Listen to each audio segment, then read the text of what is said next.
نحمده ونستعينه ونستغفره ونعوذ بالله من شرور أنفسنا وسيئات أعمالنا من يهده الله فلا مضل له ومن يضلل فلا هادي له وأشهد أن لا إله إلا الله وحده لا شريك له وأشهد أن محمدا عبده ورسوله اللهم صل على محمد وعلى آل محمد كما صليت على إبراهيم وعلى آل إبراهيم إنك حميد مجيد اللهم بارك على محمد وعلى آل محمد كما باركت على إبراهيم وعلى آل إبراهيم إنك حميد مجيد يا أيها الذين آمنوا اتقوا الله حق تقاته ولا تموتن إلا وأنتم مسلمون يا أيها الناس اتقوا ربكم الذي خلقكم من نفس واحدة وخلق منها زوجها وبث منهما رجالا كثيرا ونساء واتقوا الله الذي تساءلون به والأرحام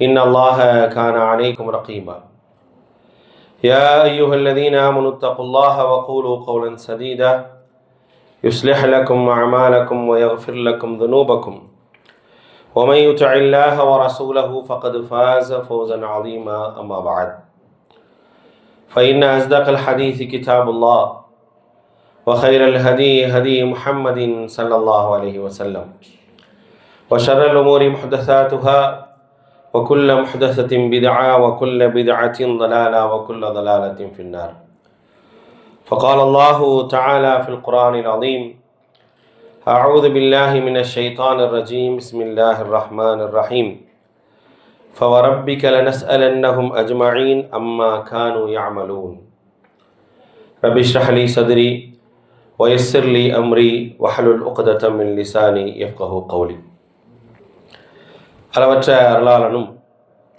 நிகரற்ற பேரன்புடையவனுமாகிய எல்லாமல்ல அல்லாஹ்வின் திருப்பெயர் போற்றி அவருடைய சாந்தியும் அருளும் அல்லாஹுடைய தூதர் முஹம்மது ஸல்லல்லாஹு அலைஹி வஸல்லம் அவர்கள் மீதும் அவர்களை பின்பற்றி வாழ்ந்த உத்தம சத்திய தோழர்கள் நல்லவர்கள் மீதும் இங்கே கூடியிருக்கக்கூடிய நம் அனைவர் மீதும் உண்டாகட்டுமாக. அன்பானவர்களே, அல்லாஹுடைய அருளால் நாம் எல்லாம் இந்த ஜும்மா தினத்திலே இங்கே ஒன்று கூடியிருக்கின்றோம். நமக்கு இந்த வாய்ப்பினை ஏற்படுத்தி தந்த அல்லாஹ்வுக்கு நன்றி அனைத்தையும் உரித்தாக்கியவனாக எனது உரையை ஆரம்பம் செய்கின்றேன். அன்பானவர்களே, மனித சமூகத்தை பொறுத்தவரை தங்களுடைய வாழ்நாட்களை பற்றியான சிந்தனைகள் என்பது அவர்களுக்கு மிகவும் குறைவாகத்தான் உள்ளது. எனது வயது, என்னுடைய வாழ்நாள், எனக்கு தரப்படக்கூடிய வாய்ப்புகள் எல்லாம் எப்படிப்பட்டது என்பதை அறியாதவர்களாகவே இந்த மனித சமூகம் இருந்து கொண்டிருக்கின்றது. ஆனால் அல்லாஹ்வை ஏற்றுக்கொண்ட நம்மை பொறுத்தவரை நம்முடைய வயதுகளை பற்றியும் வாழ்நாட்களை பற்றியுமான ஒரு அறிதலும் புரிதலும் கண்டிப்பாக நமக்கு இருக்க வேண்டும், இருக்கும் என்று நம்ம நம்புகிறோம். அப்படிப்பட்ட புரிதல் இருந்தால் மட்டுமே இந்த உலகத்திலும் நான் ஈடேற்றம் அடைய முடியும், மறுமையிலும் என்னால் ஈடேற்றம் அடைய முடியும். அந்த புரிதல் இல்லை என்று சொன்னால் நாம் நஷ்டத்திற்குரியவர்களாகத்தான் இருப்போம் என்பதில் எந்த சந்தேகமும் இல்லை. அன்பானவர்களே, புத்தாண்டு தொடங்கி 2ஆம் நாள், 2 தினங்களுக்கு முன்னால் மக்களுடைய மனநிலைகள் எப்படி இருந்திருக்கும் என்பதை நீங்கள் பார்த்திருப்பீர்கள். இரவிலிருந்து நேற்று முழுக்க மக்களுடைய கொண்டாட்டங்கள், புதிதாக பிறந்தது போல அவர்களுடைய செய்திகள், தகவல்கள் எல்லாம் ஆச்சரியப்படுவதற்கு ஒன்றுமில்லை. என வழமையாக ஒவ்வொரு ஆண்டிலும் இப்படிப்பட்ட காரியங்களை நாம் பார்த்து கொண்டு தான் இருக்கின்றோம். புத்தாண்டு என்று வந்துவிட்டது என்று சொன்னால் நாம் புதிதாக பிறந்திருக்கின்றோம் என்பது போல, மற்ற நாட்களை போன்று இல்லாமல் இனி வரக்கூடிய காலங்கள் நமக்கு நல்லதாக இருக்கட்டும் என்பது போன்ற வாழ்த்துக்களோடு நிறைய செய்திகளை பகிர்வர்களாக நாம் பார்க்கிறோம். தன்னையே மறந்த கொண்டாட்டங்கள், அல்லாஹ்வை மறந்த நிலையில் செய்யக்கூடிய பல செயல்களை நாம் என்ன செய்யலாம் அப்படின்னா இந்த கொண்டாட்டங்களில் பார்க்கலாம். ஒரு முஸ்லீமாக நான் இதை எப்படி அணுக வேண்டும்?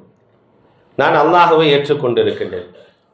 அல்லாஹும் அல்லாஹுடைய தூதர் ஸல்லல்லாஹு அலைஹி வஸல்லம் அவர்களும் வாழ்க்கையில் எனக்கு எல்லா விஷயங்களுக்கும் வழிகாட்டி இருக்கின்றார்கள். அப்படிப்பட்ட வழிகாட்டுதலை பெற்ற நான் இப்படிப்பட்ட மக்களை பார்க்கும் பொழுது என்னுடைய சிந்தனையும் என்னுடைய எண்ணமும் எப்படி இருக்க வேண்டும் என்பது கண்டிப்பாக நாம் தெரிந்து வைத்திருக்க வேண்டிய ஒரு அவசியத்தில் இருக்கிறோம். மனிதர்கள் எல்லாம் அறியாததின் காரணமாக இப்படிப்பட்ட கொண்டாட்டங்களில் ஈடுபடுகின்றார்கள். நான் ஒரு புத்துயிர் பெற்றேன் என்ற அடிப்படையில் அவர்கள் தங்களுடைய வாழ்க்கையை நடத்தி கொண்டிருக்கக்கூடிய சூழல்களை எல்லாம் பார்க்கிறோம். ஆனால் அவங்க என்ன உணரலை அப்படின்னா, அவர்கள் உணராத விஷயம் என்ன, அல்லாஹ் எனக்கு தந்த வாய்ப்புகளிலே ஒரு வருடம் என்னை விட்டு போய்விட்டது அப்படிங்கிற சிந்தனையே அவங்களுக்கு வர்றதில்லை. ஒவ்வொரு நாளும் நான் எந்திருக்கின்றேன் என்று சொன்னால் 70 இறைவன் எனக்கு தரக்கூடிய பாக்கியம். இந்த நாளை எனக்கு அல்லாஹ் தந்திருக்கின்றான் என்று சொன்னால் இந்த நாளுக்காக நான் அல்லாஹ்விடத்தில் நானே பதில் சொல்லியாக வேண்டும். எனக்கு தரப்படக்கூடிய ஒவ்வொரு மணி நேரத்திற்கும் இறைவனிடத்தில் நான் பதில் சொல்லியாக வேண்டும். நான் பதில் சொல்வேன். என்னுடைய உறுப்புகள் எனக்கு ஆதரவாகவும் எதிராகவும் பேசக்கூடிய வாய்ப்புகள் எல்லாம் உண்டு என்பதை ஒரு முஸ்லீமாக நான் மறந்துவிடக்கூடாது. ஆனால் பெரும்பாலானவர்கள் அதை மறந்து விட்டார்கள். பெரும்பாலான மக்களிடத்தில் அந்த சிந்தனைகள் இல்லை. இஸ்லாமிய சமூகம் உட்பட வாழ்த்துக்களை தெரிவிப்பதும், இந்த புத்தாண்டில் நம்முடைய வாழ்வை நல்லபடியாக அமைத்துக் கொள்ள வேண்டும் என்பதை போலவும், இந்த புத்தாண்டு நமக்கு மீண்டும் ஒரு முறை வாய்ப்பு தந்திருக்கின்றது என்பது போன்ற கருத்துக்களை எல்லாம் பதிவிடுவது என்பது அறியாமையின் உச்சத்தில் இந்த சமூகம் இருக்கின்றதா என்ற ஒரு கவலை நமக்கு ஏற்படாமல் இல்லை. ஆனால் அதிலிருந்தெல்லாம் நாம் விலகி இருக்க வேண்டும். நாம் எப்படிப்பட்ட ஒரு நிலையில் ஒவ்வொரு நாளையும் ஒவ்வொரு தினத்தையும் நான் அணுக வேண்டும் என்ற ஒரு யோசனை ஒரு முஸ்லீமாக எனக்கு இருக்க வேண்டும். இரவிலே நான் தூங்குகின்றேன் என்றால் அல்லாஹ்விடத்தில் பிரார்த்தனை செய்தவனாக என்னுடைய உறக்கத்தை அமைத்துக் கொள்ள வேண்டும். இரவில் நான் தூங்குகின்றேன், தூங்கும் போது இறைவனிடத்தில் பிரார்த்தனை செய்ய வேண்டும். இன் அம்சக்த நஃப்ஸி ஃபர்ஹம்ஹா, இன் அம்சக்த நஃப்ஸி, யா அல்லாஹ், இந்த இரவிலே நான் உறங்குகின்றேன், உறக்கத்தோடு என்னுடைய உயிரை நிறுத்தி விட்டாய் என்று சொன்னால், என்னுடைய உயிரை நீ எடுத்து விட்டாய் என்று சொன்னால், இன் அம்சக்த நஃப்ஸி ஃபர்ஹம்ஹா, அந்த உயிருக்கு நீ அருள் புரிவாயாக என்று இரவில் உறங்கும் போது, நான் படுக்கையிலே என்னுடைய விழாப்புறத்தை வைக்கும் போது அல்லாஹ்விடத்திலே செய்ய வேண்டிய பிரார்த்தனைகளிலே ஒன்று. அன்றைய தினத்தை நான் யோசிக்க வேண்டும். இன்றைய நாளை நான் கழித்திருக்கின்றேன், இந்த நாள் இறைவனுக்கு விருப்பத்திற்குரிய நாளாக இந்த நாளை நான் அமைத்துக் கொண்டேனா? என்னுடைய நாட்கள் இன்றைக்கு எப்படி கழிந்தது, என்னுடைய நேரங்கள் எப்படி கழிந்தது, எப்படி நான் அதை வீணாக்கி இருக்கின்றேன், அதை அடுத்தடுத்த காலங்களிலே எப்படி நான் வீணாக்காமல் இருப்பதற்கான வழிகள் என்ன என்று யோசிக்கக்கூடிய ஒரு நிலையில் என்னுடைய உறக்கத்தை அமைத்துக் கொள்ள வேண்டும். அதைத்தான் அல்லாஹ்வுடைய தூதர் ஸல்லல்லாஹு அலைஹி வஸல்லம் அவர்கள் சொல்லி காட்டுகின்றார்கள். இன் அம்சக்த நஃப்ஸி ஃபர்ஹம்ஹா, யா அல்லாஹ், என்னுடைய உயிரை நீ நிறுத்தி விட்டாய் என்றால் அதற்கு அருள் செய்வாயாக. வஇன் அர்சல்தஹா, அல்லது மீண்டும் நாளை எனக்கு வாய்ப்பு கிடைக்கின்றது, மீண்டும் காலை நான் எழுகின்றேன், எனக்கான வாய்ப்பை மீண்டும் வணங்குகின்றாய் என்றால் ஃபஹ்ஃபதுஹா பிமா தஹ்ஃபது இபாதக ஸாலிஹீன், உன்னுடைய அடியார்களை நீ எப்படி பாதுகாக்கின்றாயோ அதே போன்று பாதுகாப்பாயாக என்ற பிரார்த்தனையோடு தான் என்னுடைய இரவை அமைத்துக் கொள்ள வேண்டும் என்று மார்க்கம் சொல்லி காட்டுகின்றது. ஏன் சொல்லணும்? இந்த வார்த்தையை ஏன் சொல்லி காட்ட வேண்டும்? அல்லாஹ்வுடைய தூதர் ஸல்லல்லாஹு அலைஹி வஸல்லம் அவர்கள் இந்த பிரார்த்தனை ஏன் கற்றுத்தர வேண்டும்? என்னுடைய வாழ்நாளில் ஒரு தினத்தை நான் முடித்து விட்டேன், எனக்கு முடிந்து விட்டது. அல்லாஹ் ரப்புல் ஆலமீன் என்னுடைய தாயினுடைய கருவறையில் இருக்கக்கூடிய நேரத்திலேயே என்னுடைய அஜலை நிர்ணயிக்கின்றான், என்னுடைய தவணை நிர்ணயிக்கின்றான். நான் எவ்வளவு காலம் இந்த உலகத்தில் வாழ்வேன் என்ற ஒரு தவணை நிர்ணயிக்கப்படுகின்றது. அந்த தவணை எப்பொழுது என்று எனக்கு தெரியாது. இந்த நிமிடம் உரையாற்றி கொண்டிருக்கக்கூடிய நான் அடுத்த நிமிடம் எனக்கு வாய்ப்பு இருக்குமா என்று தெரியாது. நாளை நான் இருப்பேனா என்று தெரியாது. அடுத்த வாரம் நான் இருப்பேனா என்று தெரியாது. அடுத்த வருடம் நான் இருப்பேனா என்று தெரியாது. இருக்கக்கூடிய இந்த நாள், இருக்கக்கூடிய இந்த காலம், நான் அதை எப்படி அமைத்துக் கொள்ள வேண்டும்? அப்படி அமைத்துக் கொள்ளாவிட்டால் என்ன ஆகும் என்பதை என்றாவது நாம் யோசித்திருக்கின்றோமா? இந்த சமூகத்திற்கு அந்த யோசனை எல்லாம் கிடையாது. மாறாக இந்த சமூகம், உலகம் எந்த வழியில் செல்கின்றதோ, மக்கள் எந்த வழியில் செல்கின்றார்களோ, எந்த அறியாமையினுடைய சூழ்நிலையிலே மக்கள் சென்று கொண்டிருக்கின்றார்களோ அதிலேதான் பயணிக்க வேண்டும் என்ற ஒரு நிலையில்தான் நாமும் இருந்து கொண்டிருக்கின்றோம். அன்பானவர்களே, அல்லாஹ் ரப்புல் ஆலமீன் திருமறை குர்ஆனிலே சொல்கின்றான், வகிஃபூஹும், நாளை வறுமை நாளை எல்லாத்தையும் நிப்பாட்டுங்க, எல்லாத்தையும் நிப்பாட்டுங்க. இன்னஹும் மஸ்ஊலூன், அவர்கள் எல்லாவற்றையும் பற்றி கேட்கப்படுவார்கள். எல்லாவற்றையும் பற்றி கேட்கப்படுவார்கள். எல்லாவற்றிற்கும் நான் பதில் சொல்ல வேண்டும். என்னுடைய வயதிற்கு பதில் சொல்ல வேண்டும், என்னுடைய உடலிற்கு பதில் சொல்ல வேண்டும், என்னுடைய வருமானத்திற்கு பதில் சொல்ல வேண்டும். இப்படிப்பட்ட எல்லாவற்றிற்கும் பதில் சொல்லாமல் எங்கே இறைவன் என்னை நிறுத்துகின்றானோ அங்கிருந்து நான் நகரவே முடியாது. எங்கே நிறுத்துகின்றானோ அதிலிருந்து நான் நகரவே முடியாது என்பதை திருமறை குர்ஆன் சொல்லி காட்டுகின்றது. அவருடைய செயல்கள், அவருடைய சொற்கள், அவருடைய அமல்கள் எல்லாவற்றையும் அல்லாஹ் நாளை விசாரிப்பான். எப்படி இருந்தாய், எப்படி இருந்தாய், எப்படி நல்லமல்கள் செய்தாய், எப்படி தீய காரியங்களை செய்தாய், உன்னுடைய நடவடிக்கைகள் எப்படி இருந்தது, உன்னுடைய பேச்சுக்கள் எப்படி இருந்தது, உன்னுடைய செயல்கள் எப்படி இருந்தது, எல்லாவற்றிற்கும் பதில் சொல்லணும். எதையுமே தெரிஞ்சுக்கிறது இல்லைங்க, எதையுமே புரிஞ்சுக்கிறது இல்லை. நம்ம பாட்டுக்கு நம்ம என்ன செய்வோம், சந்தோஷமா மகிழ்ச்சியா இருப்போம் அப்படிங்கிற அடிப்படையிலே நம்முடைய வாழ்க்கை என்ன செய்யறோம், கடத்தி கொண்டே இருக்கிறோம். அல்லாஹ் ரப்புல் ஆலமீன் திருமறை குர்ஆனுடைய மற்றொரு இடத்திலே சொல்கின்றான், உங்களுடைய இரட்சகனின் மீது சத்தியமாக, தன் மீதே சத்தியமிட்டு அல்லாஹ் சொல்கின்றான். உங்களுடைய இரட்சகன் மீது சத்தியமாக, லனஸ்அலன்னஹும் அஜ்மஈன், அவங்க எல்லாத்தையும் நான் விசாரிப்பேன், நாம் அவர்கள் அனைவரையும் விசாரிப்போம்.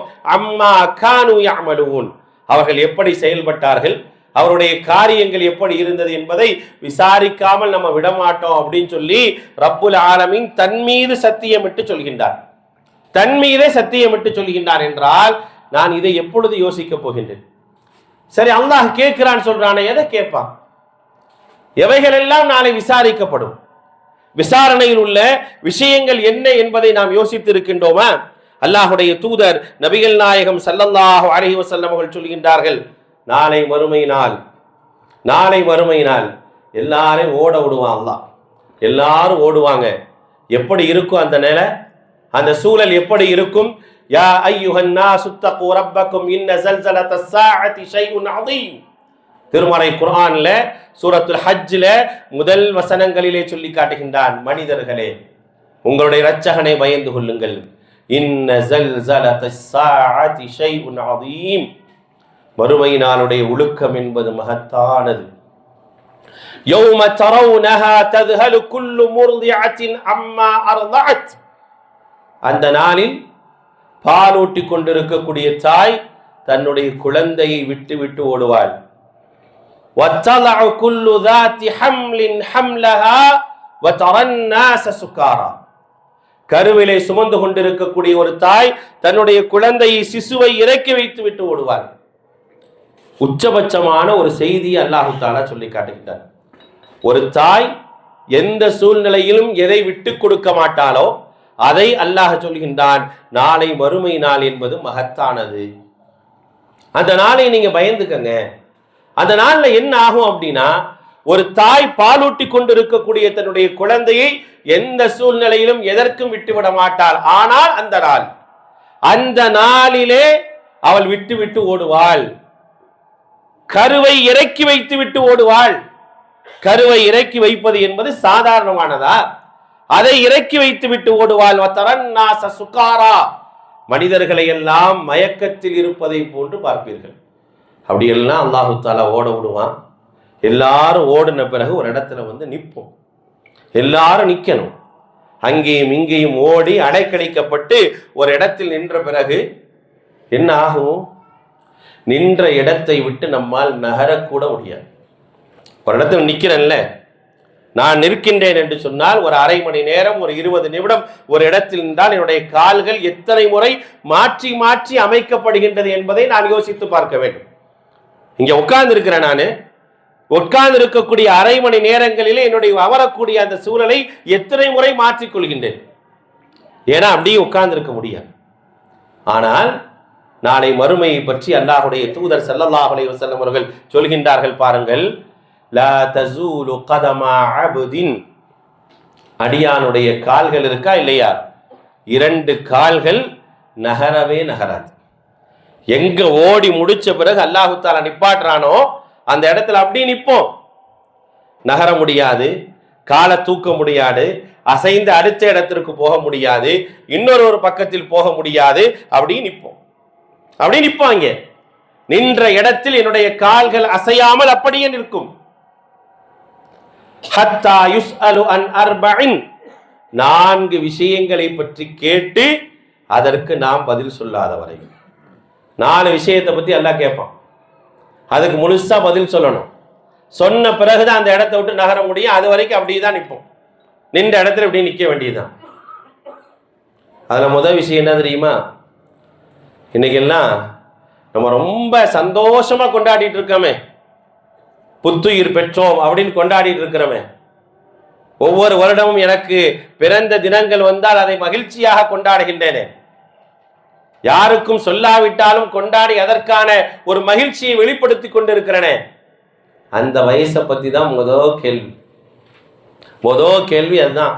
அன் உம்ரிஹி ஃபீமா அஃப்னா, அல்லாஹ்வுடைய தூதர் ஸல்லல்லாஹு அலைஹி வஸல்லம் சொல்றாங்க, உன் வயசை எப்படிப்பா கழிச்ச? உன் வயசை எப்படி கழிச்ச? 20 வருஷம் வாழ்ந்தியா? 50 வருஷம் வாழ்ந்தியா?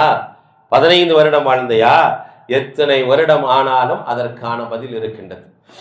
10 வருடங்கள் நீ சிறாராக இருக்கின்றாய் என்றால் உனக்கு கேள்வி கணக்கு இல்லை. நீ எப்பொழுது சிறுவன் என்ற நிலையிலிருந்து மாறி பருவம் அடைகின்றாயோ அதிலிருந்து மரணம் வரை உன்னுடைய ஒவ்வொரு நாளுக்கும் ஒவ்வொரு வருடத்திற்கும் அல்லாஹ்விடத்திலே பதில் சொல்லியாக வேண்டும். அப்ப அல்லாஹ் கேட்பான், உம்ரிஹி ஃபீமா அஃப்னா, எத்தனை வருஷம் வாழ்ந்த? அந்த வாழ்க்கையை அல்லாஹ் சொல்லுவான். எத்தனை வருஷம் வாழ்ந்தீங்க? அந்த வாழ்க்கையில உங்களுக்கு என்னவெல்லாம் தரப்பட்டது? எல்லாவற்றையும் அல்லாஹ் ரப்புல் ஆலமீன் பட்டியல் போடுவான். மறுமைங்கிறது எப்படி இருக்கும்னா, விசாரணைங்கிறது எப்படி இருக்கும்னா, நம்ம நினைக்கிற மாதிரி போனோன வேகமா வெளியே வந்துட முடியாது. எனக்கு எவைகளை எல்லாம் அல்லாஹ் தந்தானோ அதை அனைத்தும் அங்கே அவனுக்கு அறிவிக்கப்படும்.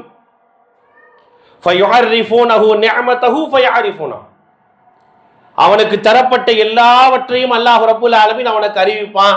ஆமான்னு ஒத்துக்குவான். கேள்வி அதுக்கப்புறம் தான். கேள்வி எப்ப? உனக்கு 60 வருஷம் கொடுத்தனா? ஆமா. 70 வருஷமா? ஆமா. 50 வருஷமா? ஆமா. 25 வருஷமா? ஆமா. எல்லாத்தையும் அறிவிச்சுட்டு அதை அவன் உறுதிப்படுத்தினான். அல்லாஹ் ரப்புல் ஆலமீன் உறுதிப்படுத்தினான். அவனும் ஒத்துக்குவான், மனிதனும் ஒற்றுக்கொள்வான். ஒத்துக்கொண்ட பிறகு கேட்பான், இந்த வயசுக்கு நீ பதில் சொல். இந்த வயசுக்கு பதில் சொல். இந்த வயசை நீ எப்படி கழிச்ச? இந்த வயதை நீ எப்படி கழித்தாய்? பதில் சொல் அப்படின்னா ஒவ்வொரு வயதிற்கும் ஒவ்வொரு நாளுக்கும் பதில் சொல்லணும். யாராவது அதை யோசிக்கிறோமா? என்னைக்கா நம்ம யோசிச்சிருக்கிறோமா? இப்படி எல்லாரும் கொண்டாடிட்டு இருக்கானே, இந்த 2025 பத்தி இவன்ட்ட அல்லாஹ் கேட்டா இவன் என்ன சொல்லுவான்? யோசிச்சிருக்கிறாங்களா? இல்ல நாம் பார்க்கக்கூடிய நமக்காவது அந்த யோசனை வந்திருக்குதா? ஒருவேளை அல்லாஹ் நம்மள்ட்ட இதே மாதிரியான கேள்வி வைத்து அறியாத மக்கள் அவங்க. நம்ம அல்லாஹ்வை அறிஞ்சிருக்கிறோம், மார்க்கத்தை அறிந்திருக்கிறோம், அல்லாஹ்வுடைய தூதரை அறிந்திருக்கிறோம். என்னிடத்திலும் ஒரு கேள்வி வருமே, என்னுடைய வாழ்நாளை நான் எப்படி கழித்தேன் என்ற ஒரு கேள்வி என்னிடத்தில் வருமே. வரக்கூடிய நேரத்தில் என்னை படைத்த ரப்பிடத்தில் நான் என்ன சொல்வேன்? உலகத்துல 1000 காரணங்களை சொல்லாங்க. ஒரு நாளை நமக்கு கொடுத்து அந்த நாள்ல நீ இதெல்லாம் செய்யன்னு சொன்ன பிறகு அந்த நாளை கழித்து விட்டு வந்தோம் என்றால், சொன்ன வேலையை செய்யவில்லை என்றால், கேட்டவருக்கு 1000 காரணங்களை சொல்லி அந்த நாளை பற்றியான மழுப்பலோடு நான் கடந்து சென்று விடுவேன். எனக்கு ஒருத்தர் வேலை கொடுக்கிறார், அந்த வேலையை நான் முடிக்கணும், முடிக்கல. வரக்கூடிய நேரத்தில் அவர் கேட்கிறாரு, என்ன செஞ்ச? இல்லை அப்படி இருந்துச்சு, இப்படி இருந்துச்சு, அது இருந்துச்சு, இது இருந்துச்சு. எல்லாத்துக்கும் பதில் சொல்லிடுவேன்ல. எல்லாத்துக்கும் என்னால் பதில் சொல்ல முடியும். அவ்வளவு திறமை பெற்றவர்கள் தான் மனிதர்கள், சாதாரணமானவர்கள் அல்ல. ஆனா அங்கே உண்மையை தவிர எதுவும் பேச முடியாது. உண்மையை தவிர எதுவும் பேச முடியாது. பொய்யெல்லாம் பேசி தப்பிக்க முடியாது. என்னுடைய ஒட்டுமொத்த வயதிற்கும் நான் பதில் சொல்லியாக வேண்டும். அப்படி பதில் சொல்லவில்லை என்றால் எனக்கு எதிராக என்னுடைய இறைவன் என்னுடைய உறுப்புகளை பேச வைப்பான். என்னுடைய உறுப்புகளை தாண்டி என்னுடைய தோள்களை பேச வைப்பான். அவைகள் அனைத்தும் நான் எப்படி என்னுடைய வாழ்நாளை கழித்தேன் என்று அவை பதில் சொல்லும். எப்படி இருக்கும் யோசிச்சு பாருங்க. அந்த நாளை கொஞ்சம் யோசிக்க. நாம் இருக்கக்கூடிய மக்களிடத்தில், நம்மோடு பழகக்கூடியவர்களிடத்தில் இதை சொல்ல வேண்டிய ஒரு கட்டாயத்தில் இருக்கிறோம். நீ நினைச்சுக்கிறப்பா, உனக்கு ஒரு வருஷம் புதுசா கிடைச்சிருக்குன்னு, ஒரு வருஷத்தை நீ இழந்திருக்க. இழந்தது என்ன? எதை இழந்திருக்கின்றாய்? உனக்கு எத்தனையோ கடமைகளையும் உரிமைகளையும் அல்லாஹ் ரப்புல் ஆலமீன் தந்திருக்கிறானே, அதையெல்லாம் நீ எப்படி நிறைவேற்றின? எல்லாத்துக்கும் அல்லாஹ்ட்ட பதில் சொல்லணுமே, ஒவ்வொரு வயசுக்கும் பதில் சொல்லணுமே. நான் பலகீனமாக இருக்கும் போதும் பலமாக இருக்கும் போதும் மீண்டும் பலகீனமாக மாறும் போதும் இப்படிப்பட்ட எத்தனையோ நிலையை அல்லாஹு தஆலா எனக்கு வைத்திருக்கின்றான். 15 வயதிலிருந்து 25 வயது வரை உள்ள பலம் என்பது வேற, 25 வயதிலிருந்து 45 வயது வரைக்கும் உள்ள ஒரு பலமும் பக்குவமும் வேற, 45 வயதிலிருந்து 65 வயது வரை இருக்கக்கூடிய பலமும் பக்குவமும் வேற. இது எல்லாத்தையும் பற்றி தனித்தனியாக விசாரிக்கப்படும். அதைத்தான் அல்லாஹுடைய தூதர் ஸல்லல்லாஹு அலைஹி வஸல்லம் அவர்கள் சொல்கின்றார்கள், அன் உம்ரிஹி ஃபீமா அஃப்னா, எப்படி கழித்தாய், எப்படி கழித்தாய், உன்னுடைய வயதை எப்படி கழித்தாய் என்று கேட்கப்படும் பொழுது நான் சொல்வதற்கு என்ன வைத்திருக்கின்றேன்? 10 வயதில் எனக்கு தொழ கற்றுக் கொடுத்தார்கள் என்று சொன்னால் அந்த தொழுகை என்னுடைய வாழ்நாளில் எத்தனை வருடங்கள் என்னோடு நிலைத்திருந்திருக்கின்றது. அல்லாஹுடைய தூதர் ஸல்லல்லாஹு அலைஹி வஸல்லம் அவர்கள் சொன்னார்களே, 10 வயதிலிருந்து உங்களுடைய பிள்ளைகளுக்கு தொழுகையை சொல்லிக் கொடுங்கள், 7 வயதில் சொல்லிக் கொடுங்கள், 10 வயதானால் அடித்து தொழ வையுங்கள் என்று சொன்னார்களே. அந்த 10 வயதிலிருந்து என்னுடைய வாழ்நாளிலே எத்தனை முறை தொழுது இருக்கின்றேன்? என்னுடைய வாழ்நாளில் தொழுகையினுடைய நிலை என்ன? அதை மிகச்சரியாக நிறைவேற்றி இருக்கின்றேனா? அல்லாஹ்ட்ட பதில் சொல்லணும்ல. வயசை வச்சு தானே தொழுகையே பேசுறாங்க. அல்லாஹுடைய தூதர் ஸல்லல்லாஹு அலைஹி வஸல்லம் அவர்கள் வயதை வைத்து தான் தொழுகையை பேசுகின்றார்கள். முரு அவுலாதக்கும் வஹும் அப்னாஉ 7 சினீன், உங்களுடைய பிள்ளைகள் 7 வயதானால் அவர்களுக்கு தொழுமாறு ஏவுங்கள்,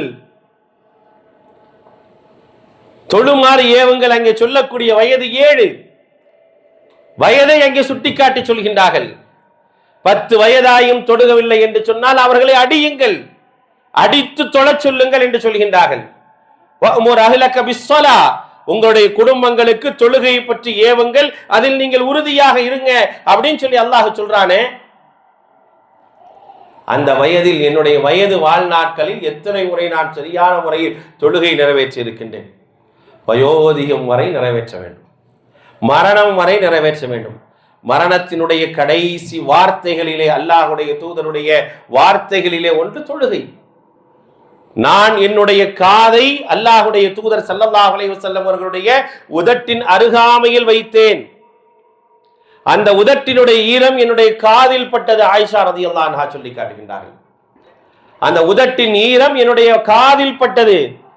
அங்கே நான் கேட்ட வார்த்தை அஸ்ஸலா, அஸ்ஸலா என்ற வார்த்தையை நான் கேட்டேன் என்று அன்னை ஆயிஷா ரலியல்லாஹு அன்ஹா சொல்கின்றார்களே. என்னுடைய வயதோடு பார்க்கப்படக்கூடிய அந்த தொழுகை என்னுடைய வயது வாழ்நாளில் எத்தனை முறை இருந்திருக்கின்றது? அன்றாடம் நிறைவேற்றி இருக்கின்றேனா? ஊரில் இருக்கும் போதும், பயணத்தில் இருக்கும் போதும், ஆரோக்கியமாக இருக்கும் போதும், நோய் நொடியோடு இருக்கும் போதும், எல்லா காலங்களிலும் நான் தொழுகை நிறைவேற்றினானா? ஒரு கேள்வி, அதுதான் முதல் கேள்வி. இன்ன அவ்வலு மா யுஹாஸபு யௌமல் கியாமத்தி அஸ்ஸலா, அதுதான் நாளை மறுமை நாளில் வைக்கப்படக்கூடிய முதல் கேள்வி. அந்த கேள்வி என்னுடைய வயதோடு வருகின்றதே, அதற்கு என்னால் எப்படி பதில் சொல்ல முடியும்? அதுக்கு நான் தயாராக இருக்கிறேனா? வயசுனா எப்படி சொல்லுவோம்? 10 வயசு வரைக்கும் பாடம் படிச்சுட்டு இருந்தேன், 20 வயசு வரைக்கும் கல்லூரியில இருந்தேன், 25 வயசு திருமணம் முடிச்சேன், 40 வயசு வரைக்கும் வியாபாரம் பண்ணேன், 40க்கு மேல ரெஸ்ட் எடுத்தேன், 60க்கு மேல சொந்த வீடு கட்டி நல்லபடியா இருந்தேன். ஷார்ட்டா முடிச்சிட முடியுமா? இப்படி ஒரு முடிவு இருக்குமா? இப்படி ஷார்ட்டா என்னுடைய வயசை ஒரு 5 பாகமா பிரிச்சு நான் முடிச்சுட்டு போயிருவேனா? அப்படிலாம் முடியாது, அப்படிலாம் அல்லாட்ட முடியாது. இங்கே வேணா நான் சுருக்கமா பதில் சொல்லிக்கலாம். ஆனால் எதையும் விட்டு வைக்காமல் என்னுடைய ரப்பு கேட்பான், அவன்கிட்ட பதில் சொல்லணும், அதை யோசிக்கணும். வருடங்கள் போய்விட்டதை என்ற யோசனை நமக்கு இருக்கணும். அந்த யோசனை இல்லை. அதை தொடர்ந்து அடுத்த ஒரு கேள்வியை நபிகள் நாயகம் ஸல்லல்லாஹு அலைஹி வஸல்லம் சொல்றாங்க. இதோடு சம்பந்தப்பட்ட ஒரு கேள்வி, வயதோடு சம்பந்தப்பட்ட ஒரு கேள்வி. அன்ஜஸதிஹி ஃபீமா அப்லாஹ், உன்னுடைய உடலை எப்படி நீ வைத்திருந்தாய்? உனக்கு உடலை தந்திருந்தேன்ல, வாழ்றதுக்காக உனக்கு உடல் அமைப்பை நான் தந்திருந்தேன், அதை நீ எப்படி வச்சுக்கிட்ட? புதுசா பிறந்தா என் ஆரோக்கியத்தை கெடுத்துக்கிறதுக்கு எது வேணா நான் செய்யலாமா? எது வேணா எனக்கு அனுமதியா? அப்படி நான் வாழ முடியுமா? நான் இந்த உலகத்தில் வாழ்கின்றேன் என்று சொன்னால் என்னுடைய உடலை பாதுகாத்துக் கொள்வதற்காக என்னுடைய உடலுக்கு தேவைப்படக்கூடிய உணவு முதற்கொண்டு எப்படி இருக்க வேண்டும் என்பதற்கான வழிகாட்டுதலை சொல்லி தந்திருக்கின்றது இந்த மார்க்கம். யா அய்யுஹன் நாஸ் குலூ மிம்மா ஃபில் அர்தி ஹலாலன் தய்யிபா வலா தத்தபிஉ குதுவாத்தி ஷைத்தான். மனிதர்களே, நீங்கள் உண்ணக்கூடிய உணவு என்பது ஹலாலான தூய்மையான உணவாகத்தான் இருக்க வேண்டும். ஷைத்தானுடைய அடிச்சோடை நீங்கள் பின்பற்றி விடாதீர்கள். திருமறை குர்ஆனிலே சூரத்துல் பக்ராவில் அல்லாஹ் சொல்றான். அதே சூரத்துல் பக்ராவிலே 2 வசனங்கள் கழித்து சொல்கின்றான், யா அய்யுஹல்லதீன ஆமனு குலூ மின் தய்யிபாத்தி மா ரஸக்னா. நம்பிக்கையாளர்களே, நீங்கள் குலூ மின் தய்யிபாத், தூய்மையானதை உண்ணுங்க, மா ரஸக்னாக்கும், நாம் உங்களுக்கு வழங்கியதிலிருந்து. ஏன்னா ஆரோக்கியம் ரொம்ப முக்கியம். ஆரோக்கியத்தோடு தான் இந்த உலகத்தில் உன்னை நான் அனுப்பி இருக்கிறேன். ஆரோக்கியத்தோடு தான் அல்லாஹ் அனுப்பி இருக்கிறான். நோயோடு அனுப்புனானா? சோதிக்க வேண்டும் என்று யாரை முடிவு செய்தானோ அவர்களை தவிர மற்றவர்களை எல்லாம் ஆரோக்கியமா தான் அல்லாஹ் வச்சிருக்கிறான்.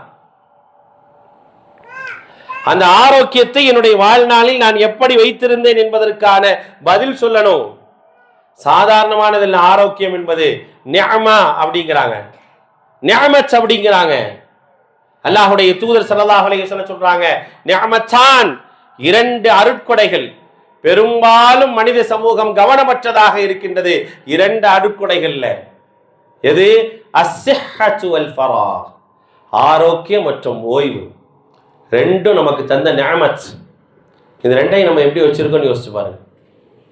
2 இன்னைக்கு எப்படி இருக்குன்னு யோசிச்சு பாருங்க. இன்னைக்கு அப்படி மருத்துவ முகாமில் நின்று என்னுடைய உடலில் ஏதேனும் ஒரு குறை இருக்கின்றது என்று சொல்லப்பட்டா நிம்மதி என்னால் உட்கார முடியுதா? என்னுடைய இதய துடிப்புகள் சராசரியாக இருக்க வேண்டியதை தாண்டி ஒரு நூல் சற்று விலகி இருந்தால் என்னுடைய நிலை என்ன? ஒரே ஒரு இசிஜில அப்படி வரக்கூடிய அந்த குறியீடுகள்ல சற்று நீளமாக போய் அடுத்த குறியீடு வந்தது என்று சொன்னால் என்னுடைய மனநிலை எப்படி இருக்கின்றது? எவ்வளவு பெரிய பதட்டத்திற்கு நான் ஆளாகின்றேன். ஒரே ஒரு மருத்துவத்தை பார்த்துவிட்டு நீ அடுத்த கட்டமாக ஒரு நிலைக்கு செல் என்று எனக்கு ஒரு மருத்துவர் ஆலோசனை சொல்கின்றார். அந்த ஆலோசனை என்னுடைய உள்ளத்தில் 1000 பதட்டங்களை ஏற்படுத்துகின்றது. காரணம் யாரு? யார் காரணம்? யாரையாவது காரணம் சொல்ல முடியுமா? அல்லாஹ் நான் உன்னை ஆரோக்கியமா தான் வச்சிருக்கிறேன் அப்படின்னு. நீ பிறக்கும் போது ஆரோக்கியமா தான் இருந்த. அந்த ஆரோக்கியத்தை கெடுத்துக் கொள்வதற்கான எல்லா வேலையும் செய்தது நீ. அதுக்கு நீ பதில் சொல்லணும். அன்ஜஸதிஹி ஃபீமா அபுலா, உன்னுடைய ஆரோக்கியத்தை எப்படி எல்லாம் கெடுத்துக் கொண்டாய் என்பதற்கான பதில் நம்ம சொல்லி ஆகணும். யோசிச்சு பாருங்க. இந்த யோசனையெல்லாம் எனக்கு கிடையாதுங்க. இதை பற்றி எந்த சிந்தனை இல்லாமல் நான் இந்த உலகத்துல வாழ்ந்தேன்னா நாளை மறுமை நாளில் இறைவன் என்னை நிப்பாட்டும் பொழுது என்னுடைய நிலை எப்படி இருக்கும்? என்ன யோசனைக்கு நான் செல்வேன்? அங்கே நின்று நான் வேறு எதையாவது சொல்ல முடியுமா? காரணங்களை சொல்ல முடியுமா? யாரையாவது குற்றம் சாட்ட முடியுமா? எதுவுமே முடியாது. ஆக அன்பானவர்களே, நாம் யோசிக்க வேண்டிய, சிந்திக்க வேண்டிய விஷயம், ஒரு நாள் என்னை விட்டு செல்கின்றது என்று சொன்னால், ஒரு வயது என்னை விட்டு போகின்றது என்று சொன்னால், அல்லாஹ் தந்த வாய்ப்புகளில் ஒரு நாளை, ஒரு வருடத்தை நான் இழந்து விட்டேன். இழந்ததை நான் எப்படி பயன்படுத்தி இருக்கின்றேன்? அதில் ஏதேனும் குறை நிறைகள் இருந்தது என்று சொன்னால் இனிமேல் என்னை நான் எப்படி அமைத்து கொள்ள வேண்டும் என்ற யோசனையும் சிந்தனையும் நமக்கு மிக மிக அவசியம். அது மட்டுமே நம்மை சரியான மார்க்க நெறியில் கொண்டு செல்லும். அப்படிப்பட்ட மார்க்க நெறியின் அடிப்படையில் வாழக்கூடிய நல்ல மக்களாக, நல்ல சிந்தனை உடையவர்களாக எல்லாம் வல்ல அல்லாஹ் உங்களையும் என்னையும் ஆக்கி அருள் புரிவானாக. வ ஆகிரு தஅவானா அனில் ஹம்துலில்லாஹி ரப்பில் ஆலமீன்.